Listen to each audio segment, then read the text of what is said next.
The storm crawled across the coast like a living creature, dragging dark clouds over the sky and swallowing the last hints of daylight. Mara adjusted the latch on her kitchen window, but the wind kept shaking it so fiercely that she doubted it would hold. This was the kind of night she dreaded, the kind that forced memories to the surface, memories she had spent 6 years burying deep enough that she could pretend she didn't even know the person she used to be. Her house, a small wooden home perched on the cliffs overlooking the sea, had always been her place of escape. She loved the sound of crashing waves during calm days, loved how the ocean seemed endless and clean, like a promise of a new beginning. But during storms, the same ocean became something else, loud, violent, unpredictable. On nights like this, she wondered if it was trying to remind her that no matter how far she ran, the past would eventually reach her. Leo, her golden retriever, was restless too. He paced from room to room, sometimes stopping to look at the door as if he expected someone to walk in. Mara tried to calm him by rubbing his ears, but his nervousness only made her own heart beat a little faster. The lights flickered once. Twice. Then steadied. Mara set her cup on the counter and exhaled slowly. "It's okay," she whispered to herself, even though she wasn't convinced. She checked the time, 9:03 p.m. The storm wasn't supposed to peak until midnight, but the wind already howled like something alive. Rain slammed against the glass so loudly it almost sounded like someone pounding on the door. Then came the knock. Not the wind. Not the storm. A knock. Slow. Heavy.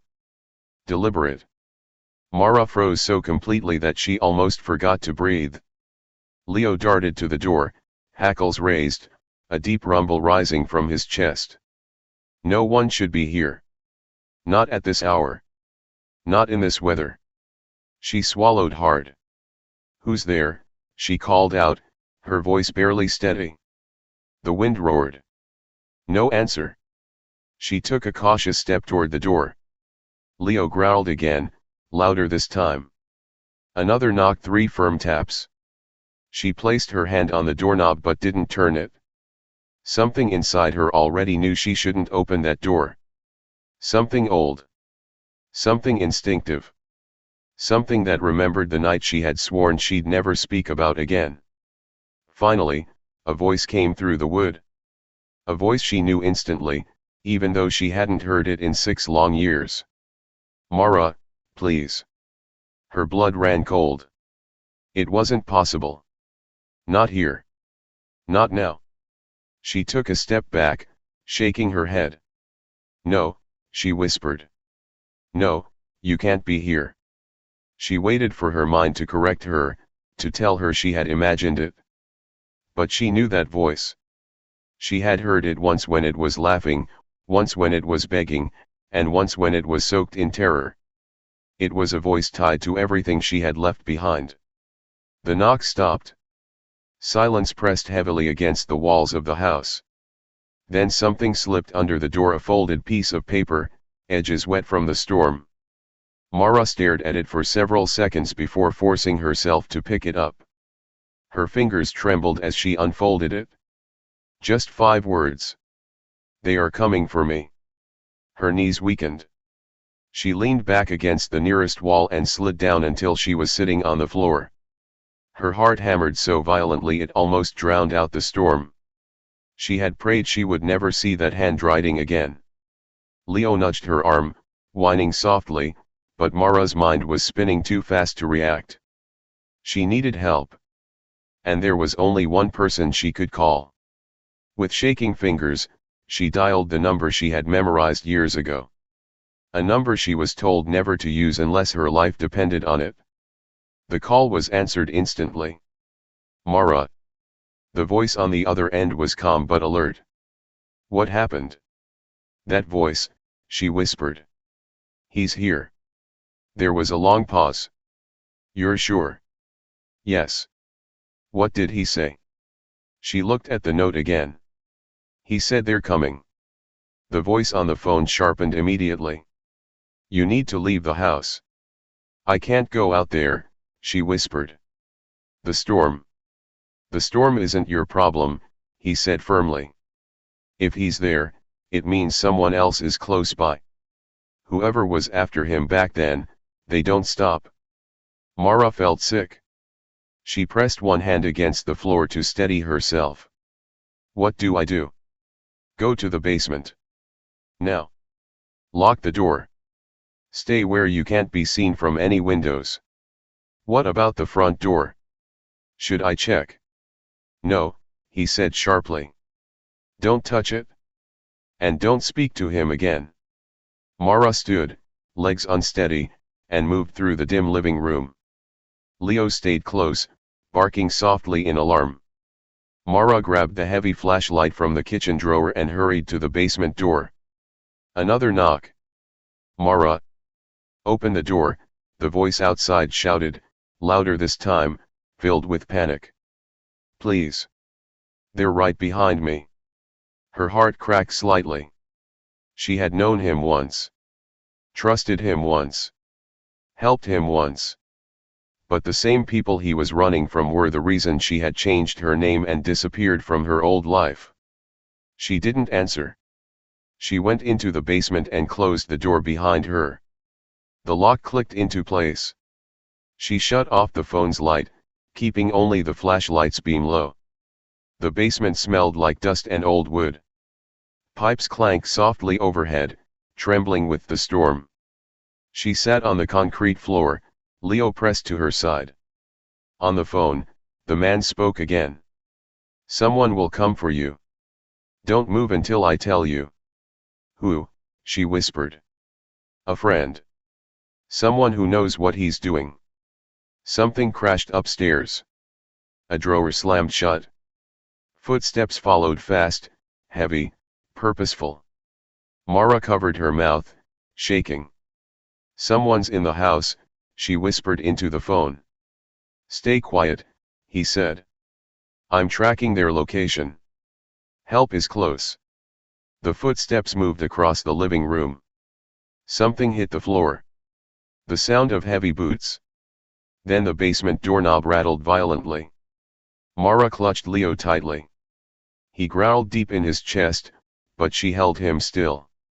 The doorknob stopped turning. Then her name was whispered through the door. Mara. Her stomach twisted. It was the same trembling voice from outside. The one she knew. The one she had once helped escape from a nightmare. Mara, please, he begged. Let me in. They're going to kill me. Her phone buzzed with a text. Don't open the door. It's not safe. He might not be alone. Help is 15 minutes away. Mara shook her head. Tears pricked her eyes. She didn't know who to believe, the man she had trusted once or the man who had saved her life afterward. Her former friend slammed his fist against the door. I'm begging you. You know what they'll do to me. Yes. She knew. Too well. Because 6 years ago, she had seen it. And she had barely escaped with her own life. She stayed silent. Mara, I know you're there, he said, voice breaking. If you don't open the door, they will kill us both. Another text came. Be quiet. They're inside. Not just 1-3. Whatever happens, don't respond to him. Her chest tightened. 3. There were 3 people inside her house. Leo growled again, louder this time. Mara clamped a hand over his muzzle, praying he wouldn't alert anyone. The basement door shook again once, twice, harder this time, but not like someone begging. Like someone testing the lock. Then everything went still. She pressed her ear to the cement wall, forcing herself to breathe slowly so she could listen. The footsteps upstairs were faint now, but still there, moving from room to room.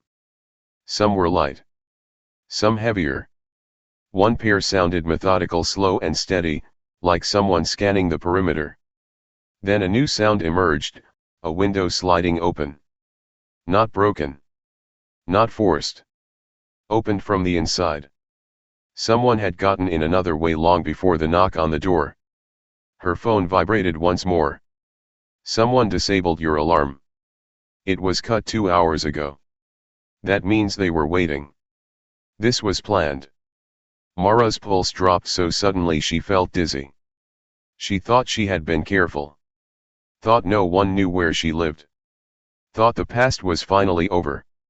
Apparently, she had been wrong. A shadow moved across the tiny basement window near the ceiling. Then another. And a third. Mara held her breath. The man on the phone spoke again, voice low, quick, and serious. Mara, listen to me. These people aren't here for him. He's just the distraction. Then who she started, but she couldn't finish the sentence. She already knew. They're here for you, he said. Her throat tightened. Leo pressed his body against hers protectively. More footsteps upstairs. Whispered voices. A floorboard creaked near the basement door. Something heavy was dragged across the floor. Her phone vibrated one more time. Stay alive for 10 minutes. We're coming in from the back. Do not speak. Do not move. Do not answer the door. Mara clutched Leo and pressed herself as far against the wall as she could. Above her, 3 shadows gathered at the top of the stairs. The basement doorknob began to turn again. And this time, it didn't stop. The basement doorknob twisted slowly, as if whoever stood on the other side wanted to savor every click of the mechanism, wanted her to hear how close they were. Mara pressed herself deeper against the cold concrete wall, feeling Leo's trembling body pressed to her leg. The flashlight in her hand flickered, and for a moment she worried the battery would die at the worst possible time. The door didn't open immediately. It stopped halfway, held tightly by the lock. Then the pressure came, an experimental push, gentle at first, then firmer, as if the person outside wanted to test the resistance of the metal. She could picture the shadows gathering at the top of the stairs, judging the strength of the wood, deciding how much force it would take to break it. Leo let out a low growl. Mara pressed her hand firmly against his muzzle again, silently begging him to stay quiet. His eyes, usually warm and bright, were sharp and alert, reflecting fear and something that looked like protectiveness. The doorknob stopped turning. Silence. Then footsteps backed away from the door, one pair heavy and slow, another quicker and lighter, like someone pacing. She listened hard, every nerve in her body tuned to the faintest sound. The air felt tight, suffocating. Even the storm outside seemed quieter now, as if the world were holding its breath along with her. Her phone buzzed softly. She snatched it up, shielding the glow with her hand. We're close. 6 minutes. Hold your position. Don't make a sound. 6 minutes. 6 minutes felt like an entire lifetime. Footsteps moved across the floor above her, 3 sets. None of them were the voice that had begged her earlier. That voice had disappeared completely. Either he had escaped, been caught, or retreated into silence out of fear. She didn't know which possibility frightened her more. She leaned her head back against the cold wall, her heartbeat pounding in her ears. The memory of that voice calling her name clawed at her mind. Him showing up at her door meant something had gone terribly wrong. He must have been running for a long time to end up here, in the middle of a storm, miles from any town.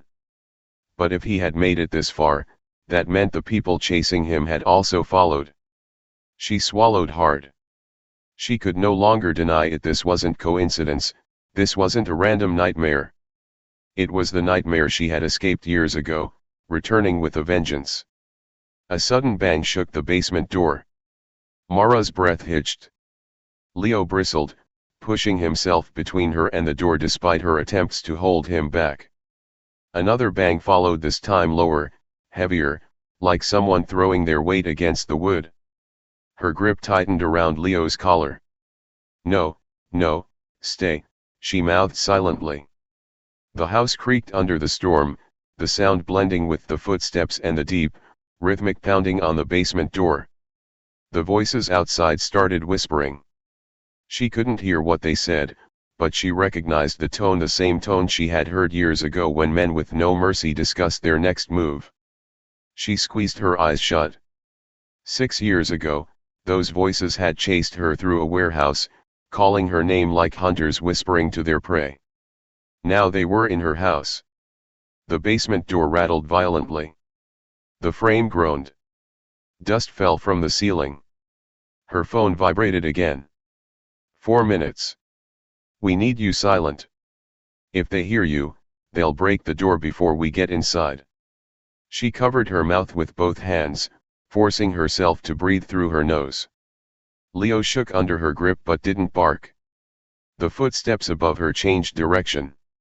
One person moved toward the back of the house. Another toward the kitchen. She heard glass clinking, someone picking up objects, searching, moving things casually as if they owned the place. But one set of footsteps stayed near the basement door. Waiting. Mara listened closely, trying to identify them. There was something too steady about the steps, something precise. That person moved with purpose. While the other two seemed to be searching randomly, this one stayed focused on the basement, like he knew exactly where she had gone. Leo's ears perked. His body stiffened. Mara held him tight. A soft scraping noise, metal against wood, reached her through the door frame. Someone was probing the lock with a tool. Her stomach clenched. They were trying to pick the lock. She looked at her phone desperately. No new messages. The seconds stretched endlessly. She counted her breath silently, gripping Leo's fur like she could anchor herself through him. The scraping stopped. Footsteps. Someone whispered something in a low, irritated tone. Then the basement door creaked, not open, but under force. Someone was leaning into it. The lock groaned loudly. Mara squeezed Leo, praying he wouldn't make a sound. Eventually, the pressure stopped.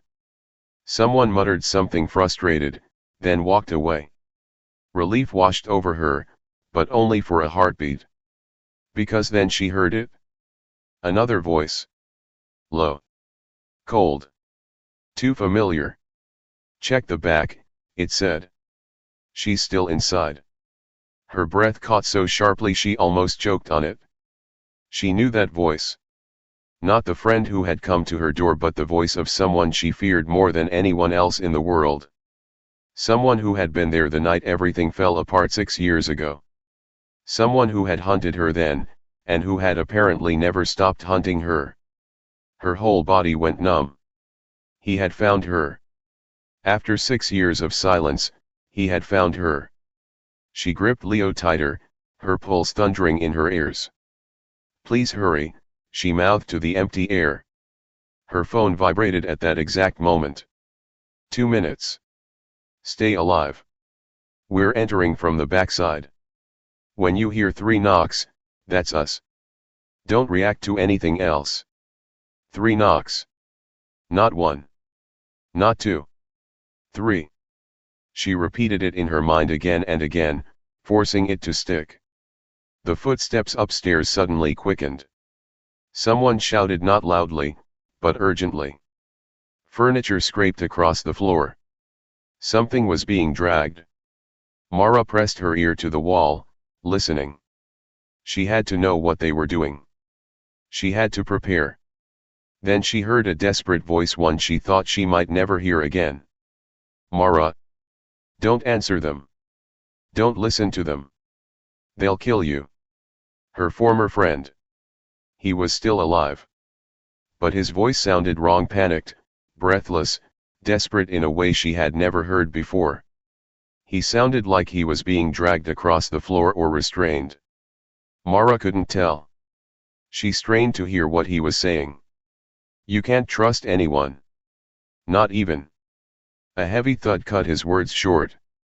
Mara flinched hard, covering her mouth to smother the gasp rising in her throat.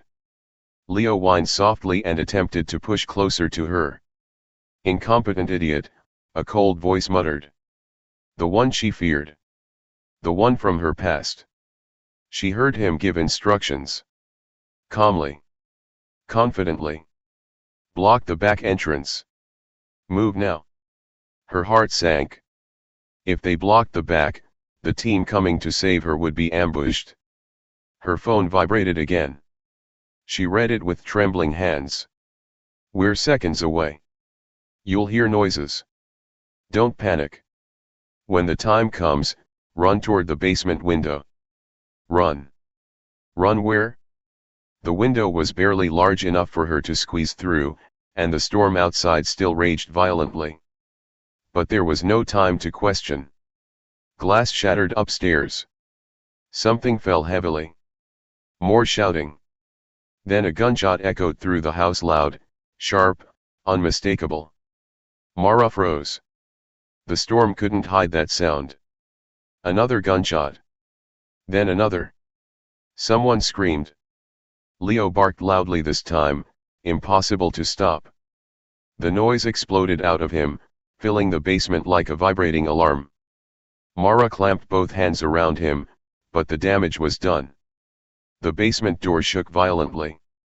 Someone threw their entire weight against it, once, twice, 3 times. The hinges screamed. Dust fell from the ceiling. Then 3 knocks. Clear. Sharp. Rapid. Mara's heart jumped to her throat. 3 knocks, the signal. Her phone buzzed.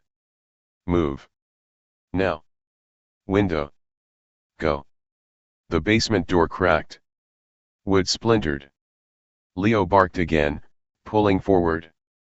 Mara grabbed the flashlight, stuffed her phone into her pocket, and scrambled toward the small basement window. Rain poured through its edges, blown in by the wind. The window was old, the frame rusted, but she pulled the latch violently and pushed. It stuck. The basement door cracked again. Hurry, hurry, she whispered through clenched teeth, shoving the window with all her strength. It creaked, groaned, then finally popped open. Cold air blasted into the basement. Leo nudged her leg urgently.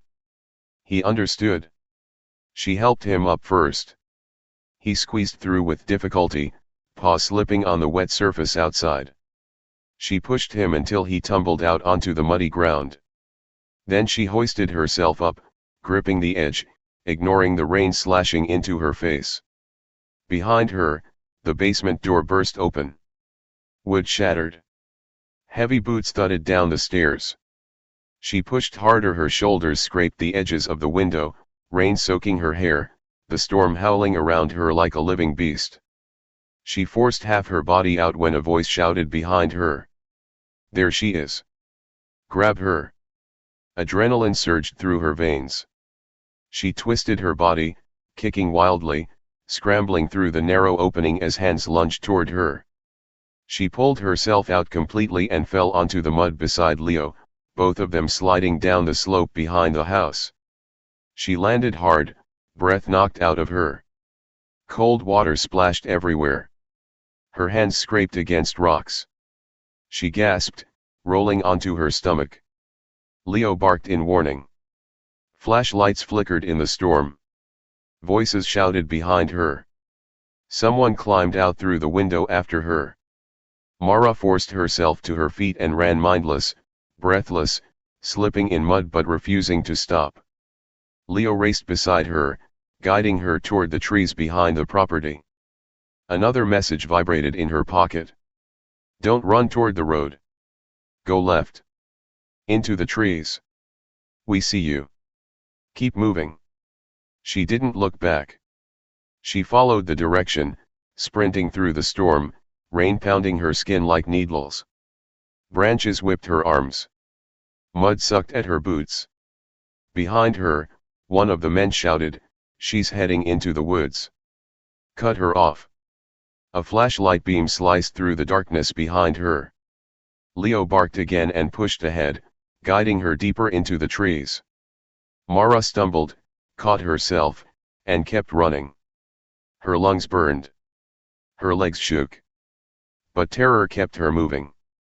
A shadow moved to her right, someone sprinting through the trees, trying to intercept her. She veered left sharply, almost falling as the ground dipped under her feet. She slid down a slope, mud coating her hands. Leo followed, barking warnings. Another gunshot cracked through the night. The bullet hit the tree beside her head, wood exploding inches from her face. Mara screamed and fell forward, crawling the last few feet down the slope before pulling herself up again. Lights appeared ahead, brief, flickering through the trees. A silhouette waved at her. "Come on. This way," a man's voice shouted through the storm. One of her rescuers. She ran toward him, chest burning, vision swimming. Behind her, footsteps thundered. She burst into a small clearing where two figures in dark coats motioned for her to get behind them. They had weapons drawn, scanning the woods with precision. One grabbed her arm gently but firmly. "We've got you. Stay low." Leo pressed against her side, panting heavily. A voice echoed from the trees, a voice she recognized. "You can run, Mara. But you know how this ends."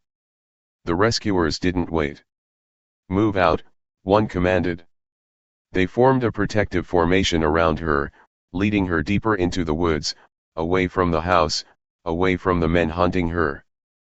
But as they pushed forward through the darkness, something became clear. This was far from over.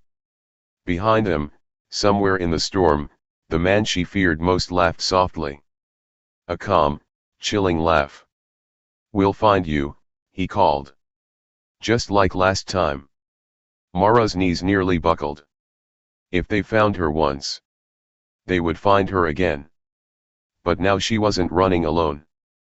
And whoever her rescuers were, they seemed prepared for a war. The storm refused to relent. Rain poured from the sky in relentless sheets, whipping through the trees and drenching Mara and her rescuers as they pushed deeper into the forest. Every branch they passed seemed to reach out, clawing at her clothes, tearing at her hair, as if the woods themselves were conspiring against her. The ground beneath her feet had turned to mud, sucking at her boots and slowing her down with every step. Leo stayed close, his body pressed against hers, his growls a constant warning that danger was still lurking. The rescuers moved quickly but cautiously. They didn't speak much, only issuing short, sharp commands. Mara clutched the strap of her bag to her chest, shaking from the cold and fear. Her mind raced, trying to process the chaos of the last hour: the basement, the voice at the door, the gunshots, the shadows chasing her. She had run from this life once before, but this time, there was no turning back. Suddenly, the lead rescuer, a tall man with a face partially hidden under a hood, stopped and crouched. He motioned for Mara to do the same. Her heart thudded painfully in her chest. Through the rain, she could hear them, heavy footsteps, the snapping of branches, and the faint but unmistakable sound of someone laughing, a low, chilling laugh that sent ice through her veins. "They split up," the man whispered. "They're trying to flank us. Stay low." Mara pressed herself against a thick tree trunk, mud soaking her sleeves. Leo's fur bristled, and his teeth snapped at the shadows that moved just beyond the tree line. She could barely see them, only dark shapes flickering in and out of the intermittent lightning flashes. One of the figures ahead of them suddenly froze. Mara noticed a slight pause in the footsteps behind them as well. A gunshot cut through the rain, sharp and immediate. The man ahead dove to the ground, pulling Mara down with him.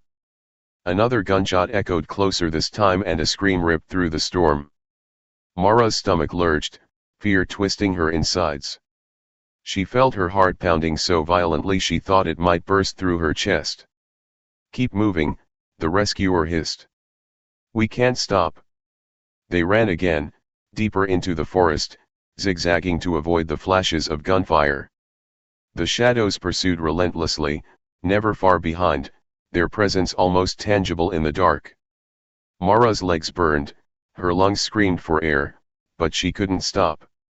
If she did, she would die here, and she knew it. She had already come too close to death once tonight. After what felt like hours but was likely only minutes, The rescuers brought her to a small clearing partially shielded by a thick wall of trees. There was a vehicle parked at the edge, a black van, its doors open, engine idling. The lights were low, barely illuminating the mud-slick ground. "Get in," the lead man ordered. "Quick." Mara scrambled inside, pulling Leo with her. He immediately curled against her legs, shaking from exertion, fear, and cold. As soon as she closed the door, the vehicle lurched forward, tires spinning in the slick mud as they barreled away from the house, deeper into the storm. Rain pelted the windshield, and the wipers barely kept up. Mara couldn't see much beyond the blur of trees and lightning flashes. Her chest heaved with exhaustion, but she dared not relax. She dared not think. "Where are we going?" she finally asked, voice trembling.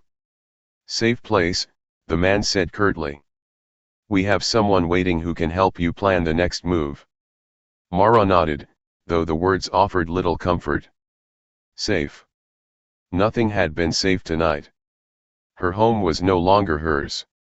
The storm, the shadows, the man who had laughed in the woods, they had taken everything from her. The van hit a bump, throwing her forward. She grabbed the seat, teeth clenching, as the vehicle lurched through the mud. Outside, flashes of lightning illuminated fleeting glimpses of the forest. She thought she saw them, figures moving swiftly, shadows darting between trees, but she wasn't certain. The storm distorted everything. Her mind, already frayed, struggled to discern reality from imagination. Finally, after what felt like an eternity, the van slowed and turned onto a narrow dirt road hidden from the main highway. The storm had eased slightly, but the rain still fell heavily. They stopped in front of a small cabin, partially hidden by dense trees. Smoke rose from a chimney, indicating life inside. The lead man helped Mara out of the van, her legs stiff and trembling. She stumbled but didn't fall. Leo jumped down beside her, shaking water from his fur. Inside, the cabin was warm, the fireplace crackling softly. A woman stood behind a counter, her face partially illuminated by the fire. She was older, calm, and her presence brought a flicker of relief to Mara's frayed nerves. She nodded at the rescuers. "You're safe for now," the woman said, her voice steady. "Get her inside and warm." Mara sank into a chair, pulling Leo close.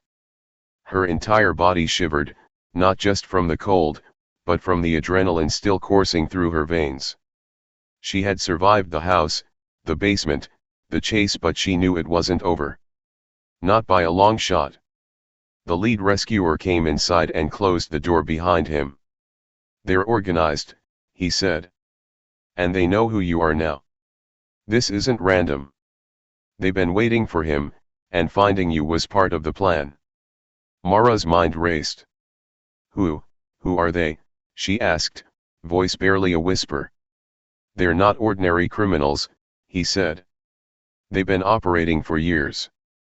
They track people, eliminate threats. Whatever he did in the past, they've never forgiven him. And now, they've found you." The words hit her like a physical blow.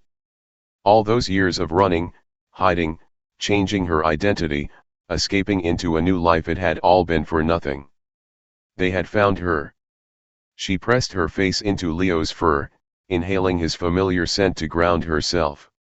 I thought I was safe," she whispered. "I thought leaving him behind, leaving all of it behind, would keep me alive." The rescuer shook his head. "You were safe until tonight. But now, you're their target too." Mara closed her eyes, trying to process the weight of the situation. She had survived everything, but this was different. This wasn't about her escaping a single night of terror. This was about surviving an organized, relentless force that had been hunting her entire life. The woman in the cabin approached, carrying a blanket. "You'll need to rest," she said. "We can't keep running forever, but we can plan. You have allies here, and we know how to fight back." Mara nodded, letting her body sag into the chair. The warmth of the fire, the presence of the rescuers, even the calm of the cabin, it all felt unreal after the chaos outside. But somewhere deep in her chest, a flicker of determination ignited. She had survived before. She would survive again. Hours passed. The storm outside continued, but inside the cabin, Mara finally felt the smallest sense of control. Maps were spread on the table. Phones and communication devices lay ready. The lead rescuer explained the strategy, detailing how they would track the men who had invaded her house and how they would protect her until the threat was neutralized. Mara listened intently, her fear slowly transforming into focus. She realized that fear alone couldn't save her. Action, planning, and vigilance were the only tools that could. By the time the first light of dawn crept through the cabin windows, the storm had begun to subside. The forest was slick and muddy, littered with fallen branches and debris. But Mara felt something new, a sense of purpose. She knew the men outside were still out there, waiting, hunting, planning.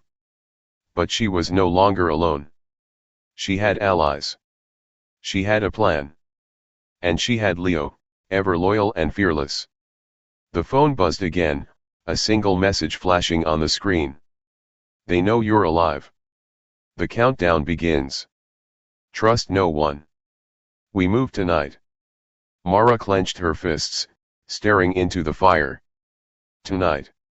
Whatever it took, she would face them tonight. She wouldn't run blindly. She wouldn't let fear control her. She had survived this long, and she would survive the next confrontation. Leo rested his head on her lap, eyes alert but calm. Mara scratched behind his ears, drawing strength from the familiar comfort. She knew the night ahead would test every ounce of her courage. But she also knew that she had prepared, and that she was no longer helpless. Outside, the forest waited in silent anticipation. And Mara, once hunted, now ready, knew that the storm was only the beginning of what was to come.